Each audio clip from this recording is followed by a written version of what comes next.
Halo penonton, secara konkret bentuk Candi Borobudur memang sangatlah rumit, bahkan lebih rumit jika dibandingkan dengan piramida Mesir. Selain itu, Candi Borobudur juga menyimpan sejuta pesan melalui relief-reliefnya yang masih belum terpecahkan. Jika diperhatikan lebih seksama lagi, terdapat fungsi lain Candi Borobudur yang jarang disadari banyak orang. Bentuk Candi Borobudur sangat simetris. Lantai 1-7 berbentuk persegi sama sisi, sedangkan lantai 8-10 berbentuk lingkaran dengan pusatnya sebuah stupa utama dengan tinggi 20 meter dan diameter 17 meter. Stupa utama ini memiliki posisi yang unik karena berada di pusat lingkaran stupa lain yang ukurannya lebih kecil. Stupa-stupa kecil ini sesungguhnya dijadikan sebagai titik jam. Untuk jarum jamnya sendiri berasal dari bayangan sinar matahari yang ditimbulkan oleh stupa paling besar. Dari bentuk candi yang simetris inilah terbesit fungsi lain Candi Borobudur sebagai penanda waktu. Ya, Borobudur adalah jam purba raksasa.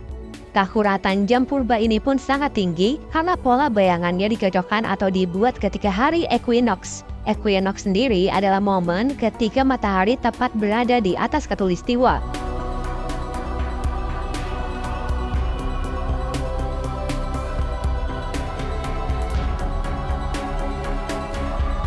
Para peneliti pernah membuat sebuah model bayangan terhadap stupa utama setiap hari dalam 1 tahun untuk mengkoreksi apakah ada kesalahan pengukuran. Hasilnya, bayangan stupa utama membuat pola khas yang jatuh pada stupa kecil tertentu di sekitarnya. Hal ini membuktikan Candi Borobudur adalah sebuah jam raksasa di tahun 800-an. Tidak hanya sebagai penunjuk jam, Candi Borobudur juga merupakan penunjuk arah yang akurat. Seperti diketahui matahari terbit di arah timur, maka dari itu, Candi Borobudur dibangun menghadap titik utara dan selatan dengan posisi yang tepat. Pada tahun 1931, seniman dan pakar arsitektur Hindu-Buddha, Niu Wen Kem mengajukan sebuah teori bahwa dataran Kedu, lokasi Borobudur berdasarkan legenda Jawa, dahulunya adalah sebuah danau purba. Dalam bukunya Fit Borobudur Mer, Niu Wen Kem beranggapan desain arsitektur Candi Borobudur pada dasarnya merupakan representasi dari bentuk bunga teratai yang merupakan simbol kesucian dalam Buddhisme. Dasar dari teori itu yaitu danau digambarkan ke dalam peta dan kemudian diumumkan dengan kondisi daerah-daerah sekitar Borobudur. Berdasarkan peta tersebut, daerah sekitar Candi Borobudur cocok apabila terdapat suatu danau.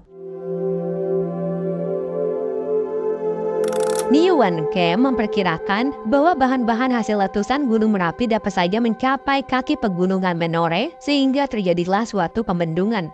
Hal itu juga didukung oleh hasil interpretasi citra satelit yang menunjukkan bahwa beberapa tempat merupakan lembah yang menyerupai alur sungai yang mana dimanfaatkan masyarakat untuk lahan pertanian. Jika dilihat dari atas, apa yang tergambar pada tingkatan hama datu dan rupa datu dapat disamakan dengan kelopak-kelopak daun bunganya. Sedangkan tingkatan arupa datu dianggap sama dengan putik-putik sarinya. Sedangkan untuk stupa bagian bawah menggambarkan kelopak-kelopak daun bunga dan stupa bagian atas menggambarkan putik-putik sarinya. Pada jurnal Nederlandse Indie Oud en Nieuw, bangunan raksasa bernama Borobudur itu sengaja didirikan untuk melukiskan bunga teratai sebagai penghormatan terhadap Buddha Maitreya. Secara mitologis, sosok Buddha Maitreya dinarasikan lahir dari rahim bunga teratai. Borobudur juga sengaja didirikan menyembul di tengah sebuah danau purba yang kini telah mengering. Konon, dahulu candi ini dicat berwarna putih dengan semen kuno yang bernama Bajak Ralepa. Pada masa kepemimpinan Presiden Soekarno, sempat dikerahkan tim geologi dari Bandung untuk melakukan penelitian di sekitar Borobudur. Hasilnya ditemukan adanya sisa-sisa lapisan endapan tanah yang memberi kesan bahwa sebagian dari daerah di kawasan Borobudur dahulu memang pernah digenangi air.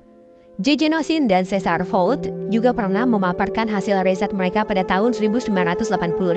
Dengan analisis geomorfologi, berdasarkan interpretasi foto udara dan observasi lapangan, mereka tiba pada kesimpulan bahwa dahulu dataran di sekitar Borobudur merupakan lingkungan danau. Hanya saja lingkungan danau purba tersebut tidaklah eksis di zaman dinasti Sailendra, yaitu pada abad 8 Masehi. Melainkan pada saat bumi masih berada pada paruh kedua zaman kuarter. Zaman kuarter sendiri dimulai kira-kira 600.000 tahun yang lalu.